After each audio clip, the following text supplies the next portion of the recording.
Welcome to example 1.2.5 from the lecture notes. We are going to solve the first order linear differential equation f prime minus lambda f equals e to the lambda x, where lambda is a given complex number. We will need to know what the complex exponential means, at least in theory, so remember that that is discussed in the lecture notes, and in particular, Euler's formula is discussed there if you need to brush up on that. So let's begin. We need to find, first of all, an integrating factor. So the coefficient on our f term in the equation is minus lambda, and the integrating factor therefore will be mu of x is the indefinite integral, or is e to the power of the indefinite integral minus lambda dx. And that, of course, is e to the minus lambda x. As is my custom, and hopefully our custom, I will not put a constant of integration within this integrating factor, so it's just e to the minus lambda x, not e to the minus lambda x plus c.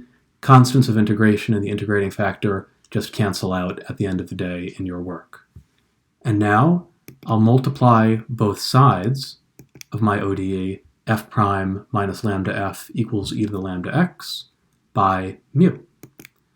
And so I get f prime of x times e to the minus lambda x minus lambda e to the minus lambda x f of x equals 1.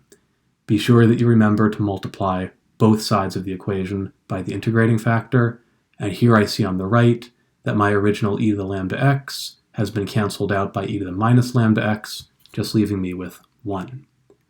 And now I look at my left side, and I recognize f prime of x times e to the minus lambda x minus lambda e to the minus lambda x f of x is the perfect derivative of the product f of x times e to the minus lambda x. So my ODE is equivalent to derivative on f of x e to the minus lambda x equals 1. And then, of course, I integrate both sides. So I take the integral of the derivative of f times e to the minus lambda x, and that's equal to the integral of 1 dx. And these are easy to evaluate. The integral cancels with the derivative to give me on the left side f of x equals e to the minus lambda x, and then I integrate 1 with respect to x to get x plus c. Now here it is important to remember to include the constant of integration. And I always like to put my constant of integration on the right-hand side when I'm doing these integrals. So I'm left with f of x times e to the minus lambda x equals x plus the constant c, and now I can solve for f just by dividing by e to the minus lambda x, and I get f of x equals x times e to the lambda x plus c times e to the lambda x.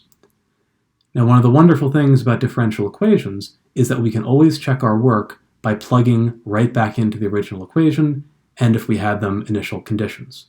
So we can just go through and differentiate x e to the lambda x plus constant e to the lambda x with respect to x, and we better get that equation at the start. So no matter what you're doing, a homework, a practice, or an exam, you can always check your solutions to ordinary differential equations and later partial differential equations just by differentiating. And I'll see you next time for some second order ODEs.